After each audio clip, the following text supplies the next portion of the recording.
এখন দর্শক মনে হচ্ছে কেউ বালতি দিয়ে পানি ঢালতেছে, এত জ্বর হচ্ছে।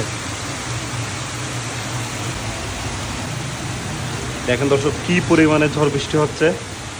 আর যেহেতু গত কয়েকদিন ধরে এই চট্টগ্রামে অনেক গরম পড়ছিল, তো এটা আমাদের অনুমানই ছিল যে এরকম একটি ঝড়, কালবৈশাখী ঝড় হবে। দেখেন ঝড়ের গতি এতই বেশি যে এখানে দাঁড়ানো পর্যন্ত যাচ্ছে না। আর এখন হচ্ছে দুপুর 12:30, কিন্তু একেবারে সন্ধ্যার মতো অন্ধকার হয়ে গেছে পুরোটা।